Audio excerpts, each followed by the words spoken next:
so der ESA. So, wir haben in der Vorbereitung so diese Veranstaltung so mit den lieben Kollegen von Sony ein paar parallel zu den zwei Welten gefunden zwischen so Games und Raumfahrt, und deswegen so freuen wir uns zum ersten Mal so Sony so herzlich willkommen zu heißen, so in diesem Laden. Wir haben hier eine Welt, die mit Realität zu tun.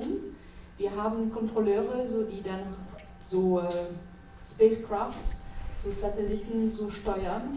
Seit vielen Jahren, seit 67, also alle Missionen nicht gleich, also so lang, aber die erfordern alle so eine lange Vorbereitungszeit. Eine sehr lange Vorbereitungszeit. Die Mission, wovon Sie vielleicht so vor 2 Jahren so gehört haben, so Rosetta, wir hatten so 30 Jahre Vorbereitungszeit, von Idee zu Umsetzung und Durchführung der Mission. Die Mission, worüber Sie später etwas hören werden, so ExoMars, so hat auch 15 Jahre so Vorbereitungszeit. Ich glaube, bei den Spielen ist es nicht so lang, aber es ist trotzdem sehr, sehr lang, habe ich mir sagen lassen. Und in beiden Fällen haben wir mit Faszination zu tun. Wir haben so mit der Faszination so der Entdeckung zu tun. Wir arbeiten so in einer Welt, wo wir etwas erwarten, so wissenschaftliche Daten, Bilder, ein paar davon haben Sie hier so in diesem Pressezentrum sind an den Wänden so zur Schau gestellt. Wir wissen meistens, was wir so für 40% so für uns erwartet. Der Rest so hat mit dem Genie, mit dem Engineering Capacity, so Fähigkeiten der Ingenieure zu tun und mit der Qualität der Ingenieure, der Wissenschaftler in Europa. Wir arbeiten für 22 europäische Länder. Sony hat eine viel höhere so Verbreitung in der Welt, da können wir nicht konkurrieren. Aber wir öffnen Türen zu Welten. Und ich glaube, in dem Spiel, das heute so präsentiert wird, werden wir viele Türen so öffnen können. Und das ist eine Herausforderung. Unser tägliches Leben ist eine Herausforderung. Ich habe mir so kurz vor so der Veranstaltung so sagen lassen, so dass Patches in den letzten Minuten so bei dem ersten so Release so noch gespielt werden. Das ist genau, was wir machen so mit unseren so Satelliten. Wir haben eine schwierige so Manöver geplant, Mars, zum Jupiter, zum Landen. Und dann haben wir festgestellt, es gibt ein Problem. Da müssen wir einen Patch schicken. Das dauert so im Allgemeinen so viel länger als das runter zu laden. Wir haben Missionen, wo wir 40 Minuten bis 90 Minuten so brauchen, um überhaupt das Signal zu übertragen. Das hat mit Faszination zu tun. Das macht uns Spaß. Und ich hoffe, dass das Spiel, das heute so präsentiert wird, so auch Ihnen Spaß machen wird und Millionen von Spielern.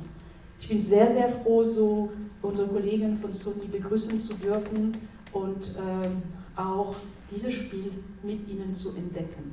Sie werden mehr im Detail so über dieses Zentrum und die Rolle der ESA im Allgemeinen am Nachmittag. Wir stehen alle zur Verfügung, alle Kollegen, die da sind, so Herr Schäbers, so da hinten, so auch eine andere Kollegin, die später kommen wird, so Barbara Weimar. Wir stehen zur Verfügung für Fragen. Ich wünsche Sony viel Erfolg so in der Einführung. Dankeschön. Ich möchte mich noch mal ganz herzlich zu meinen Kollegen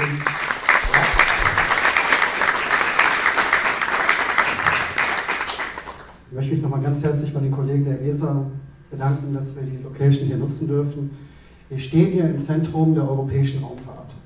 Also für mich wird da echt ein Kindheitstraum wahr, dass man mal hier ist. Wir haben heute für euch ein riesen vollgepacktes Programm. Zuerst wird Sean Murray nachher auf die Bühne kommen, die neuesten Informationen zu No Man's Sky bringen, aber das ist noch lange nicht alles. Wir werden nachher Michael Kahn hier auf der Bühne haben. Michael Kahn ist Mission Analyst der aktuellen ExoMars-Mission, die im Oktober, glaube ich, am Mars ankommt. Wir zeigen unser Universum, dann zeigen wir mal, wie Exploration im richtigen Leben funktioniert, über welche Zeiträume da gedacht werden, welche Probleme da auftauchen. Dann gibt es natürlich nachher noch einen absoluten Insiderblick hinter die Kulissen der ESA. Es wird Führungen geben, es wird natürlich auch noch Möglichkeiten für One-on-One-Interviews geben. Ich glaube, jetzt habe ich auch genug geredet.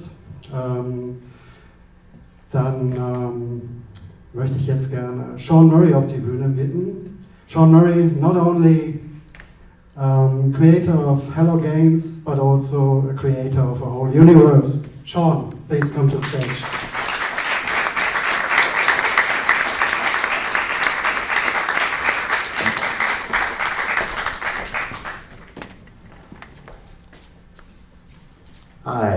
Hi everyone. So it's super cool to be here. I'm Sean. I'm from Hello Games, which is a small little studio in the UK. There's about a dozen of us working there, and we're making No Man's Sky. I'm one of the developers on it,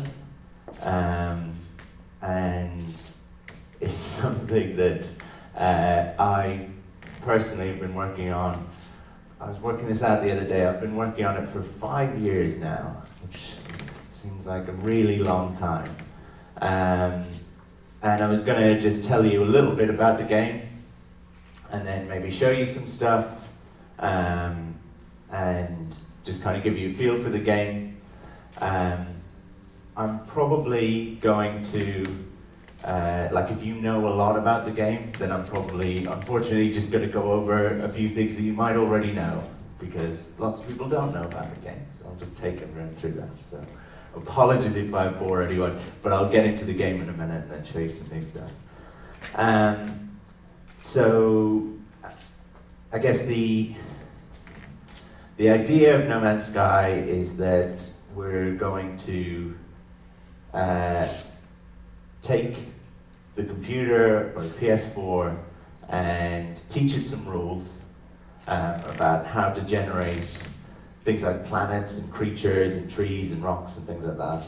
And then we allow that PS4 computer to generate all of that for you. And because it's a computer, it just works really hard, right? Not like our artist. We've got our art director here somewhere, there.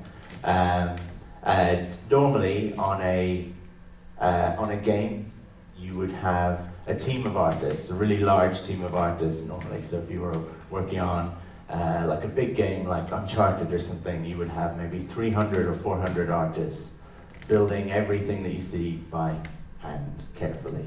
And so instead, for us, we've only got 5 artists now.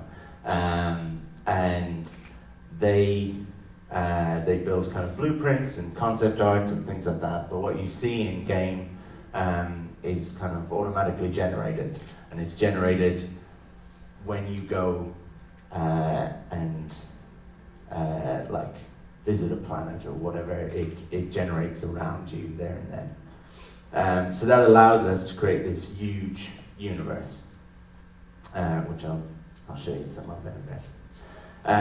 The actual kind of making of No Man's Sky, like I said, it started 5 years ago. The reality is it probably started for me like when I was a kid. I always read lots of sci-fi. I, like probably any kid, wanted to be an astronaut or something like that, and like go to space. So it's a bit ridiculous that I'm here today. This is super cool, and if there were any rockets here, they would be trying to like pull me away from climbing on one or whatever.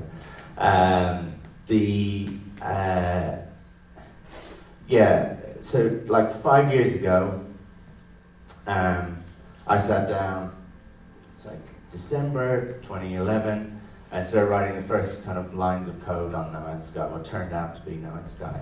And I kind of worked on it for about a year, just in my spare time, just in evenings and weekends and things like that. It was a real passion project. I was still working at Hello Games at the time, and we were making much smaller games, a game called Joe Danger.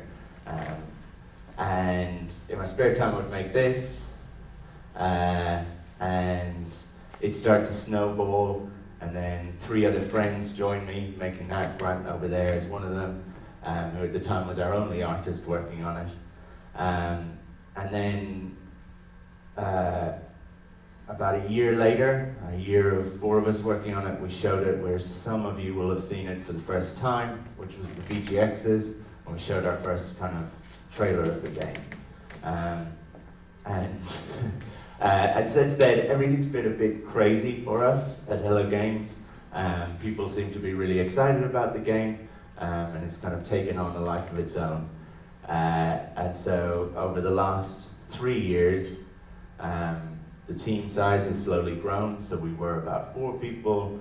We're now about over a dozen, about 15 kind of people working on it right now. And it's finally 5 years later about to kind of come out, which is cool, and hopefully you will all get to play it, which for me is I don't know if you can imagine what that's like to work on something for 5 years and then see it come out. It's intensely exciting but also really terrifying.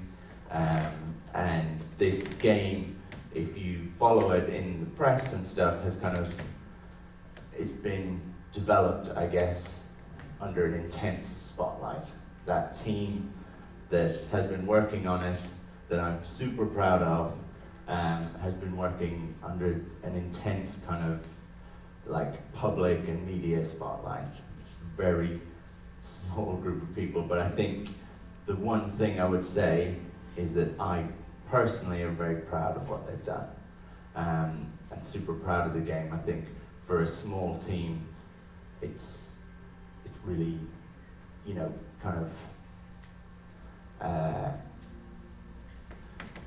I think it hits on some really key things that we wanted to do right at the start. So I hope I'm not going to bore anyone, but I'm just going to talk about that for a sec, right? That when we started making the game, we only really had one goal in mind. We just wanted to do something that was a bit different. At least certainly that was the motivation for me 5 years ago, sitting down and writing those first lines of code. We had worked for years making kind of smaller indie games, as most indie studios do, kind of independent game studios. And for me, all I wanted to do was make something that was a little bit different to what was already out there. And so almost this whole process, every design choice we've made, everything that we've done, if we have 2 things that are equally valid, but one is done lots in games and one is not done that often, then we will always pick the one that is not done that often, kind of thing.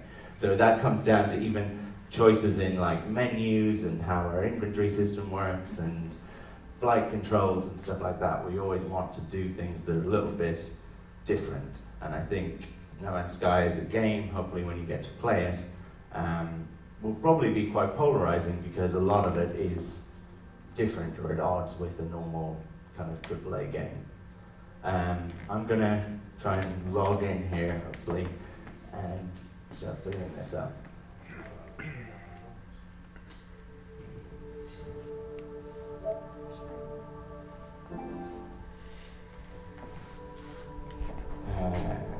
Switch over.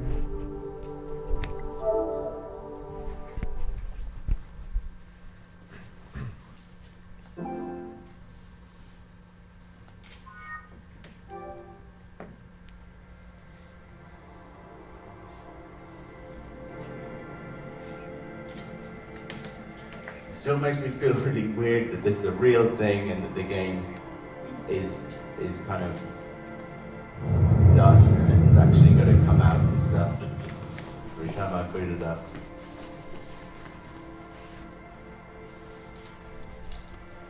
So this, when you boot up, you take a flight through our galactic map.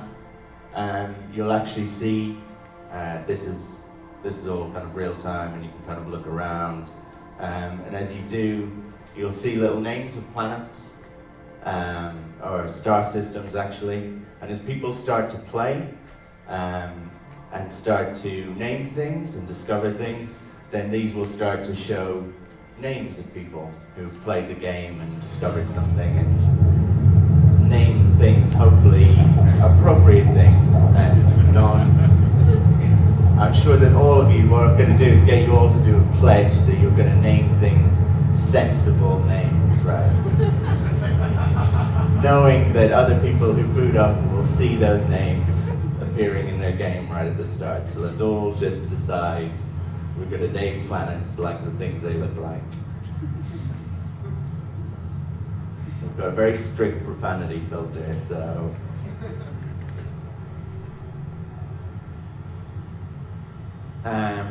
So you guys are going to play over there in a little bit, and hopefully you'll all see kind of different looking planets and stuff. Everyone who plays the game starts on a different random planet on the outside edge of this kind of infinite universe. And the goal for a lot of players is to, I guess, travel from the outside edge of the universe towards the inside. That for a lot of people is the goal, but for, and I'll come on to this, for other people, you know, they'll make up their own objectives and their own goals.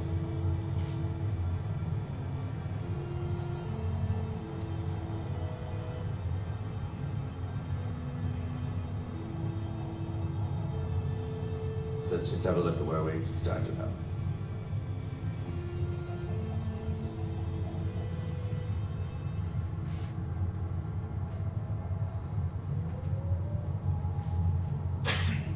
So there's a definite aesthetic to No Man's Sky, and that's the thing that we want to bring home, and the thing that hopefully this planet demonstrates and stuff is we want it to look like a science fiction book cover.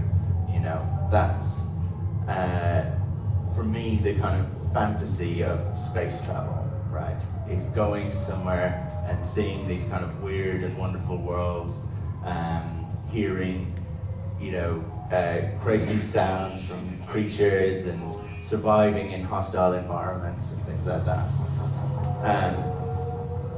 You know, we're not trying to be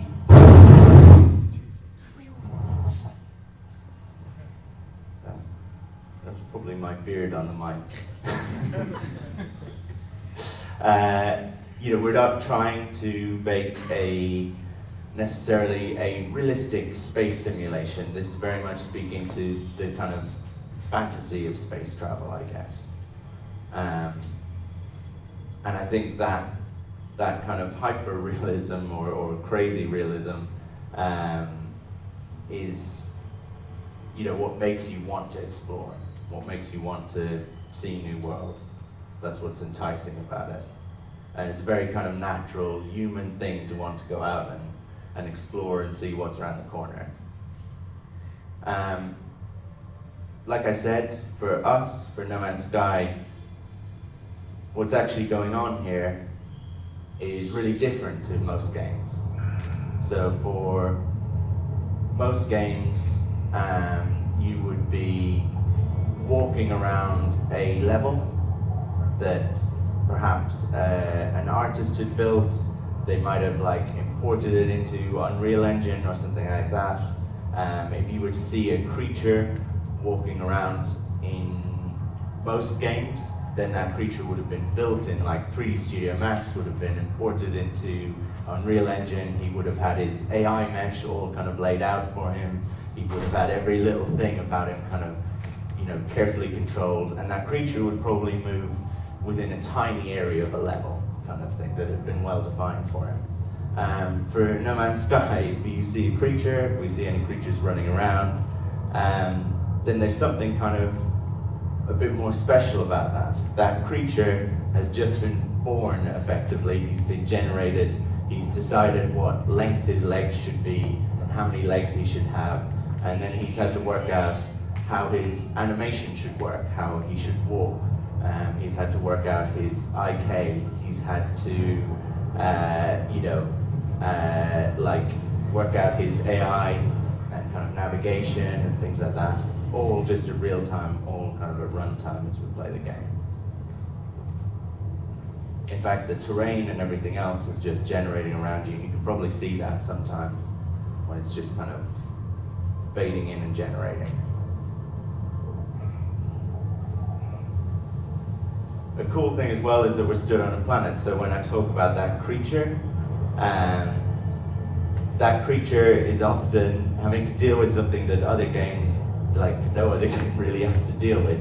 That creature is often upside down, like on the northern hemisphere of a planet, spinning on its axis, hurtling through the solar system, our star system, kind of orbiting around the sun. So our creatures have a lot harder time than in other games.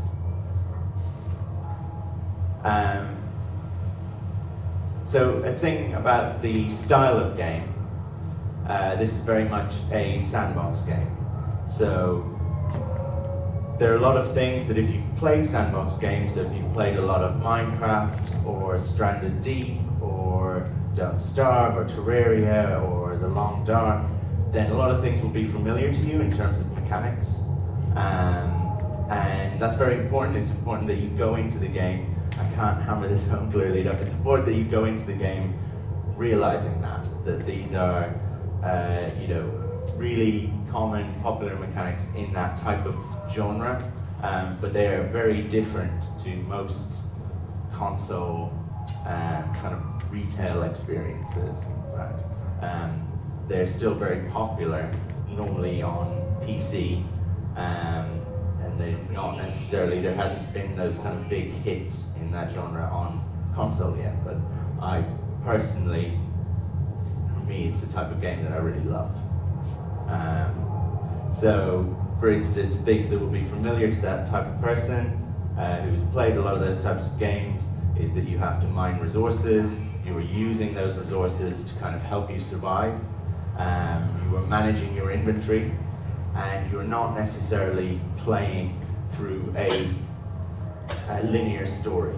You are normally making up your own story and your own way through the game. You are often setting your own objectives. So for us, we tell people that they can journey to the center of the universe, and if they do, then they will find that things get harder, but also more rewarding as they make that journey. But it's totally possible to kind of make your own fun, to decide to be a trader or a pirate, or to be just an explorer.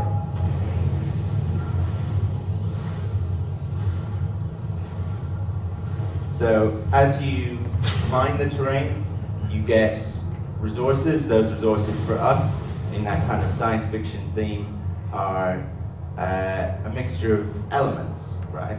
So you get real world elements like plutonium or carbon. You have the sentinels, which you'll find on many planets, but not all, who guard the planets from explorers like me. So this is the reason why I will want to upgrade my weapon, upgrade my suit and ship. And I can show you how we do that. So this is our inventory. An important thing for you is that when you are away from your ship, you can teleport things back to your ship, but you can't bring them the other way. We call it like the Star Trek rule, basically. So you also have effectively your Star Trek style phaser that you start off with, and this has, right now mine has a very small inventory, but I can create, I can buy bigger and bigger weapons which have bigger inventories, and in them I can install more and more technology. My ship and my suit both share space for resources that I gather, the technology that I install, and the kind of products that I'm building, like these sheets that I've built. My ship right now, when I start off, is damaged, and so I need to repair that to leave the planet for the first time. I need to do things like protecting myself from the environment, so we're here on a radioactive planet, so I need to keep my protection recharged. So like I said, it's very much a sandbox game. You are, I guess, survival sandbox, what we'd call it. In this situation, here I can repair my visor, and I need some carbon in order to repair my scanner, so I can do that. I know that living things will normally give me carbon. And the game is very much about that, and a lot of these types of games are, a lot of kind of sandboxy games, are about learning the rules. And we do not try to hold your hand too much going through this. It is up to you to learn the rules of the game, kind of thing. And so this is a bit strange. Anyone who's witnessed, like Minecraft, when it first released, it didn't have any of the formulas for anything that you built, any of the kind of crafting formulas, none of them were known, and people actually discovered them themselves. And I don't know if anyone was playing Minecraft at the time, but it was like some of the most fun times during Minecraft, those first few months when it had just come out and everyone was discovering that, right? I think if I was a reviewer of games at the time and I was trying to review Minecraft during those first few weeks, I would have found that very frustrating. It would have annoyed me. I would have said that, well, this is poor design. Why haven't they told me all the things I need to know? But actually, I think it was a really smart choice, and it was actually a really nice thing. And actually, Minecraft is kind of built on that, right? That feeling of community that is out there, that exists, that is kind of almost the meta game for something like that. So for us, it's very much the same, and it's going to be really strange for you guys playing the game during the first few days, because that community will just be building itself, and everyone will be figuring out things like, oh, iridium grows on this type of planet. Oh, you're looking for chrysonite. Well, you need to go to the blue star system. All of these rules are going to have to be figured out. Or, for instance, if you're playing, you might say to yourself, oh, a classic thing is maybe my suit inventory is too small, right? We often find this with like kind of people who are very new to the game. They would complain about that. And what they don't realize is that if they would play the game for longer, there are certain ways to upgrade that suit inventory. If you are finding that your weapon takes too long to recharge, then that's just because it's underpowered, and you need to balance that. And these are like complex, deep systems, and we assume, I think rightly, that gamers are generally clever people, but also working together, they can they can draw up those rules, and that's actually quite a fun part of playing this type of game. So I guess my kind of short note, if you were playing the game, is that if there are certain things where you think, oh, I wish I didn't have to refuel my ship so often, or I wish that I had a bigger inventory, or I wish that my slots could hold more resources or whatever. In general, those things exist. The ability to improve those things exist. They're just out there in the universe, and it will take, like, hopefully thousands of people playing at the same time to discover those rules and build wikis, and that is part of the fun, and we are unashamedly kind of happy with that. Right.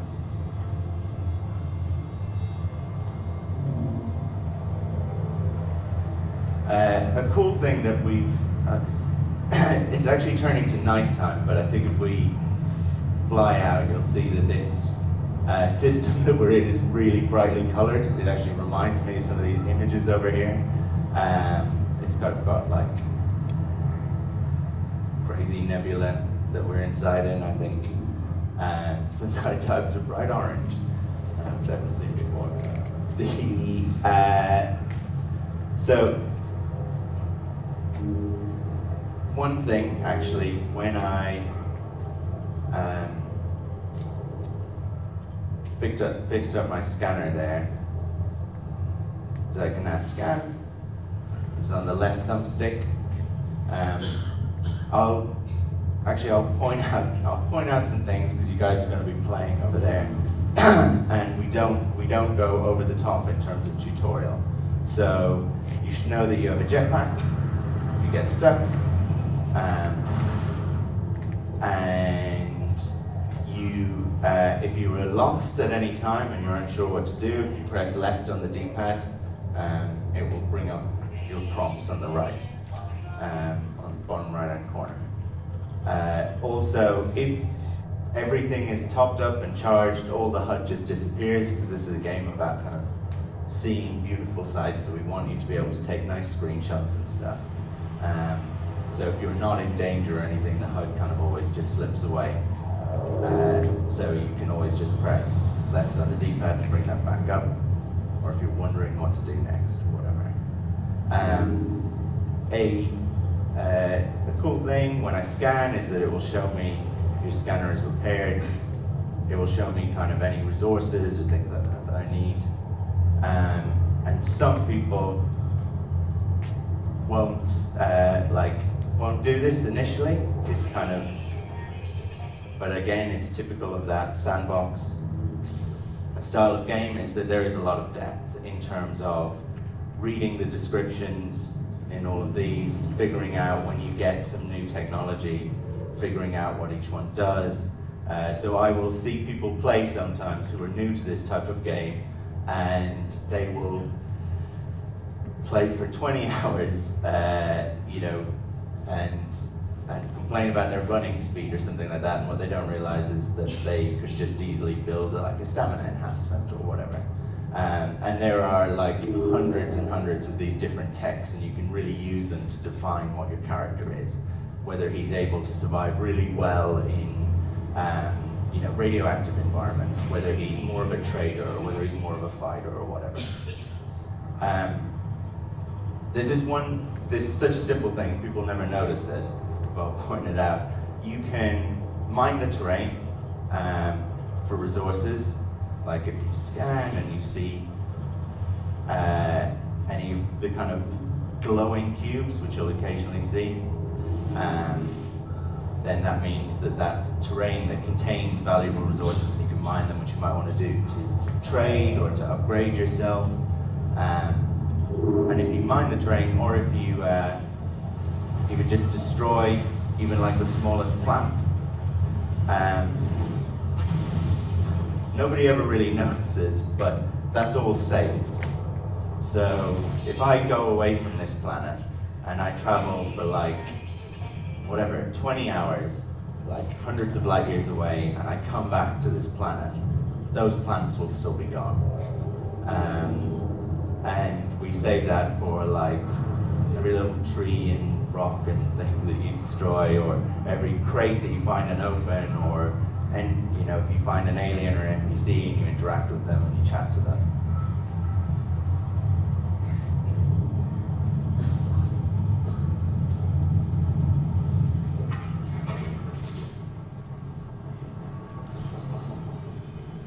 So I'm just going to quickly fix my ship.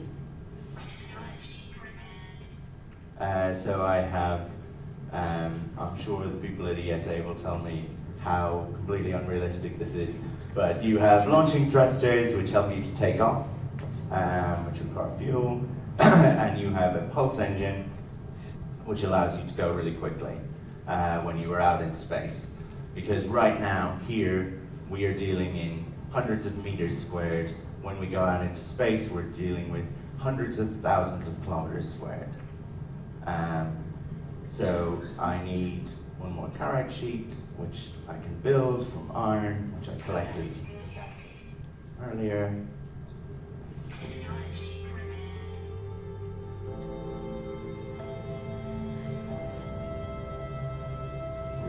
launching thruster. I can take off.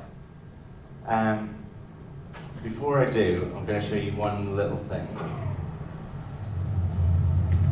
So, again, this is a really small thing, but you'll see that it's kind of important as you play through the game.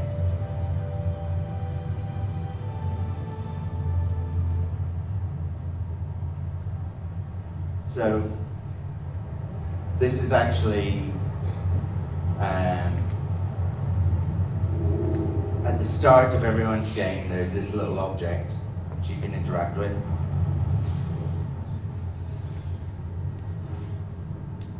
You don't have to do this, but it's useful depending on what type of player you are. I feel that No Man's Sky is a game when we watch people playing through, and even throughout development, it kind of asks the question, I guess, of why do we play games? Like, do we play games to complete a particular story? Do we play games because we want to collect all 100 coins or whatever in a level, something like Joe Danger we made before? Or do we play games because we're enjoying what we're doing at the time and because we're making our own objectives and our own fun? And there are different types of games that kind of answer that question in different ways. For us, I would love if people, when they're playing No Man's Sky, thought about that a little bit. Like, as in if the game made them kind of think about those things. If you do find yourself thinking about those things, it isn't an accident, it's like very much purposeful for us. It's kind of the theme of the game, the overriding, larger scale theme, and it's something we have thought about a lot, and something that certainly the press have asked us a lot about, like, why am I playing No Man's Sky? Why am I going to the center? Why am I doing these things? And it's a question that comes up a lot in sandbox type of games. Why do you play Long Dark or Subnautica or whatever? One of the things right at the start of the game is you can interact with this, and it's not like difficulty level or anything like that, but you're given a choice, and you'll find this will become more obvious through the lore of the game. You make a choice basically between how much hand-holding you want playing through this experience. So, are you somebody who just wants to explore on their own and make their own objectives, or are you somebody who wants a point to aim for and kind of a little bit more hand-holding and clearer objectives and stuff? And this isn't a final decision. You will get more opportunities to get deeper and deeper down one route or another as you play through the game, and you'll hopefully see that when you play. So there's not a story in the game, but there is definite lore, and hopefully you will come across that. And hopefully that's something that people are, what we want you to do is feel intrigued by that kind of thing.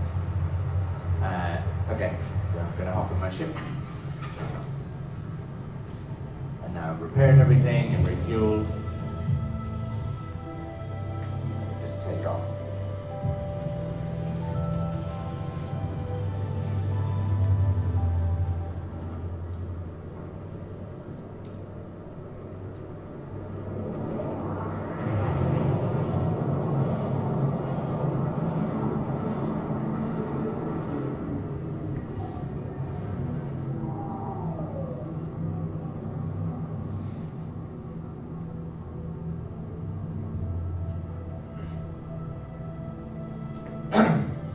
A cool thing about the game, and something I always forget to mention and that I'm super proud about, is the soundtrack. So the soundtrack is kind of also procedurally generated. There is a band, a UK band, an indie band called 65 Days of Static. They've done the music on all our trailers so far. They're like, this is going to sound like something I'm making up, but they are genuinely my favorite band, and it's weird that we're now working with them. They recorded an album, which is effectively their new album, and it's a No Man's Sky album. We then took that album, and because it's like 12 tracks, because this is a game you can play for, a long time, we thought it would become quite repetitive if we just had 12 tracks.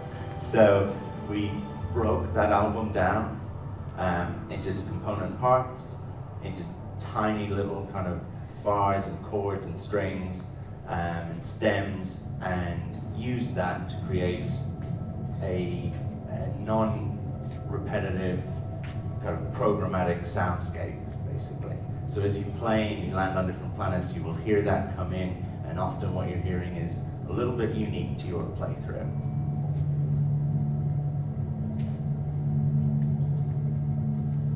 So that's the planet that we just came from. That was the planet that we could see on the horizon, that we can go and visit. That's the space station over there, which we could see from down on the planet. I don't know if you saw it, just a little kind of cube on the horizon.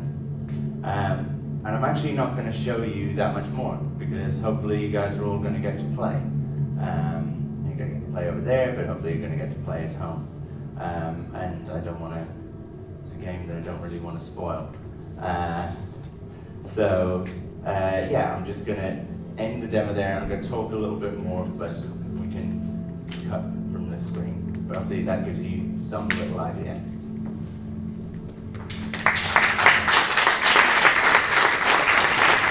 So, I'm going to talk for 2 more minutes, if that's okay. Sorry. I don't know how long I've been rambling for, but probably longer than I was supposed to.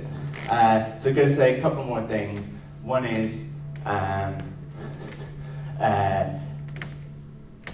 me and Grant worked all night, the night before last, and then flew in really late, and then we've had like 3 hours sleep. So we've had to, some of you are going to be interviewing me later. I apologize in advance. I've had like 3 hours sleep in 3 days. But the reason for that was we were finishing off an update for the game. That should hopefully be going live Monday, or basically before the game comes out. And it's very important to us that people, that you guys play it with that update.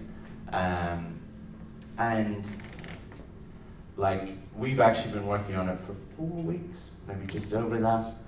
The day the game went gold, we basically went out, celebrated, and then came straight back in the next day and began work on it.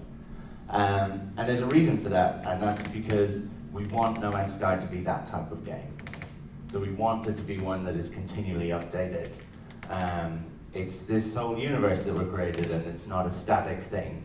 We want to add new features, new content, balancing. We want to listen to what people have done in the community and what stuff they really enjoy doing. We want to nurture that, or different ways to play the game. There's so many things all throughout this game. People will constantly ask me things like, oh, can I have one person will want a dune buggy, another person will want a boat, another person will want, deep sea diving equipment, another person will want a base building meta game or whatever, another person will want to own freighters. And there's all these things that everyone asks me as if it is the only thing that the game needs, and of course you should have this kind of thing with this small team. But we're hopefully going to be allowed to work on it for a while to come. Hopefully, if people are enjoying the game. Obviously, if everyone hates it and it's terrible, then we'll stop updating it. We won't do it just for our own amusement. But if people are playing it, and I hope they do, and I hope it's the kind of game that can have that, and it is in that kind of sandboxy genre, then we would want to keep updating it. We would do that not through DLC, but just through updates like Minecraft and stuff like that does.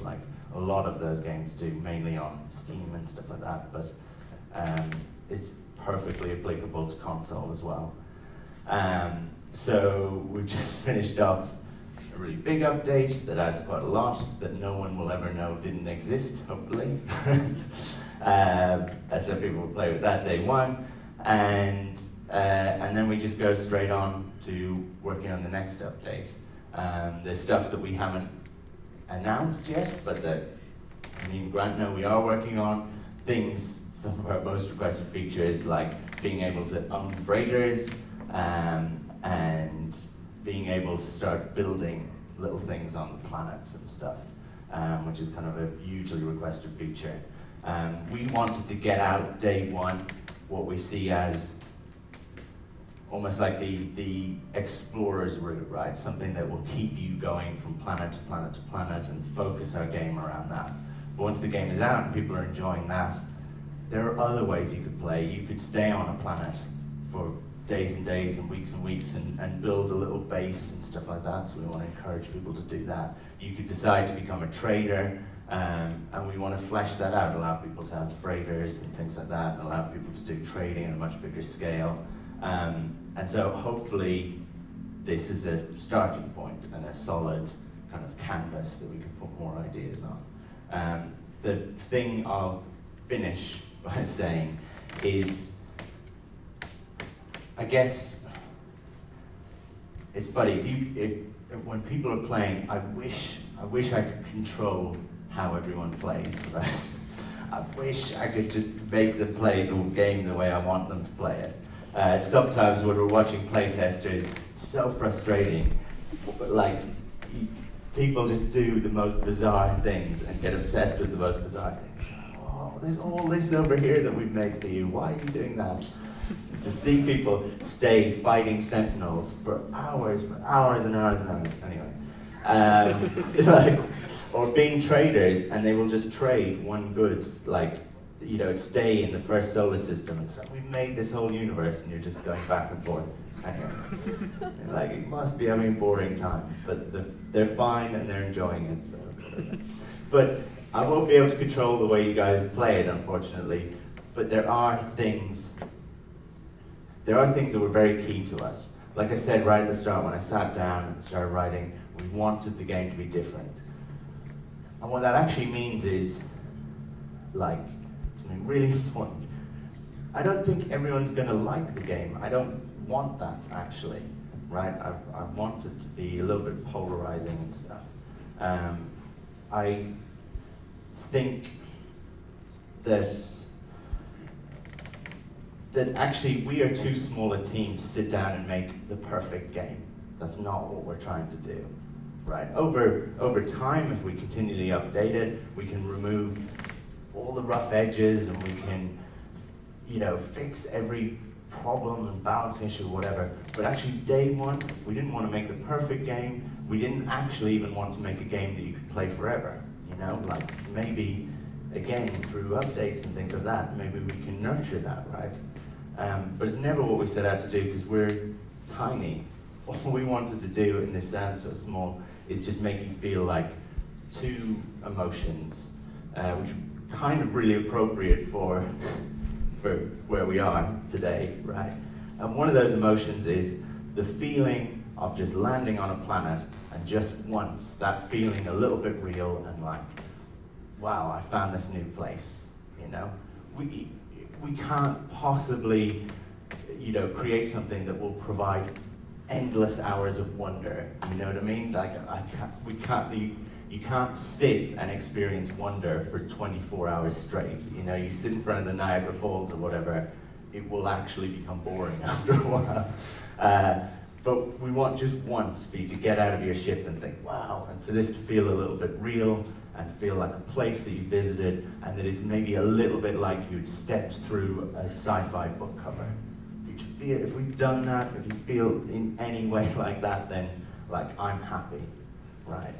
And if you go into, like, our galactic map, or you're flying through the map at the start, and you start to get a sense of how big the world is, how big the universe is, like, that we've made, and then you realize that that's actually, you know, much smaller, even though it's near infinite, is much smaller than the universe that we are in, you know?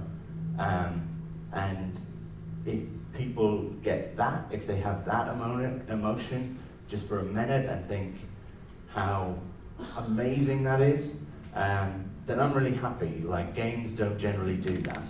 And if we can get those two things across, then if you can feel that in any way, in your, like, you know, in your cold journalist heart, we can break through, then I'm happy, you know, because we all play lots of games, and I'm sure we're all jaded of all of these things. But yeah, that's all we set out to do, and hopefully, you know, if people enjoy it, then we can expand on that, you know, and kind of make the best game that we possibly can over the time, you know. But it's been like 5 years, so it's definitely time to release it. So yeah, I'll leave you with that. Just really appreciate being here. So, thank you very much.